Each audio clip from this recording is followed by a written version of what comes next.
কিছু কিছু সংসারে মা বোনদেরও প্রয়োজন, তাদের আয় রোজগারের, যাদের যোগ্যতা আছে এবং প্রয়োজন আছে। যোগ্যতা এবং প্রয়োজন অনুযায়ী দেশ গড়ার কাজে তারা অংশ নেবেন, এমনকি তারা সেনাবাহিনীতেও থাকবেন। কারণ রাসূল করিম সাল্লাল্লাহু আলাইহি সাল্লামের সেনাবাহিনীতে মহিলারা ছিলেন, উম্মাহাতুল মুসলিমিনরা ছিলেন।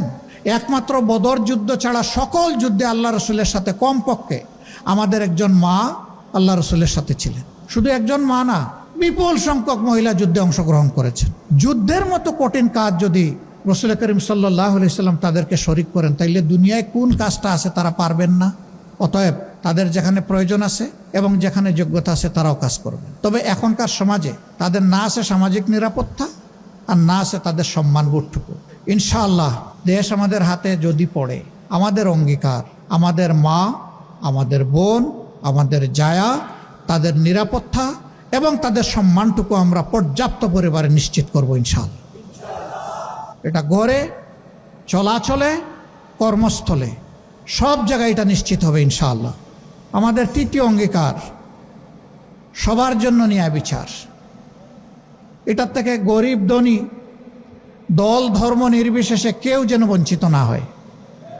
সবাই যেন আইনের সমান সুযোগ পায় এবং ন্যায় বিচার পায়। সামাজিক এই ন্যায় বিচার নিশ্চিত করা আমাদের চতুর্থ অগ্রাধিকার।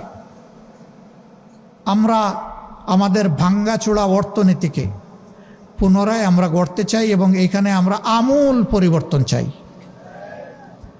ওই উপরে উপরে প্রলেপ দিয়ে হবে না।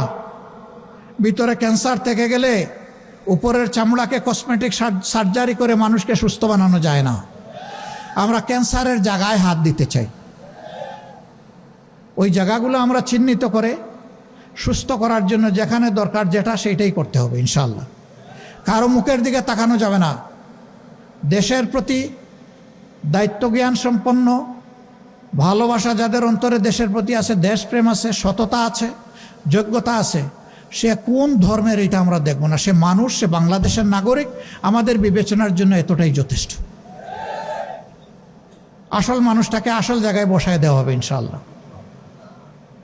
আমাদের যে সন্তানেরা শিক্ষা গ্রহণ করার পরে বেকারত্বের কষ্ট নিয়ে বুকে চেপে বয়ে বেড়াচ্ছে, আমরা তাদেরকে জাগতিক স্কিল এডুকেশন দেওয়ার মাধ্যমে তাদের হাতগুলোকে আসলেই দেশ গড়ার কারিগরের হাত হিসাবে আমরা গড়ে তুলতে চাই। এরা দেশে থাকলেও দেশের জন্য সম্পদ, বিদেশে গেলেও যে দেশে যাবে সেই দেশের জন্য সম্পদ।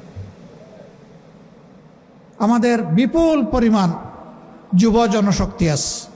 দুনিয়া এখন 1 কোটির মতো আমাদের প্রবাসী কর্মচারী আছে, কাজের লোক আছে। এই লোকগুলা যদি দক্ষ হালতে, দক্ষ হাত নিয়ে বিদেশে যেত, দেশের জন্য ভালো হতো, তার নিজের, তার পরিবারের জন্য ভালো হতো। আগামীতে সেই দক্ষতা আমরা আমাদের সন্তানদের হাতে তুলে দিতে চাই। এই দেশ গড়ার কাজে নারী পুরুষ সবাই অংশগ্রহণ করবে ইনশাআল্লাহ। একটা সমাজে সকল পুরুষ কিন্তু কাজ করে না। কেউ বয়সের কারণে, কেউ অসুস্থতার কারণে, কেউ শারীরিক সীমাবদ্ধতার কারণে করে না। অবশ্য কিছু বখাটে আছে, সেও কিছু করে না। সে একটা ভালো কাজ করে, এটা হইল বখাটেপনা। সবার শান্তি কেড়ে নেয়, এটা ভালো কাজ না, এটা আসলেই মন্দ কাজ, তাই না? সে নিজের জন্যও বোঝা, সমাজের জন্যও বোঝা। বাকি যারা সক্ষম, যাদের মিনিমাম যোগ্যতা আছে কোনো কাজের, তারা কাজ করবে, এটাই স্বাভাবিক।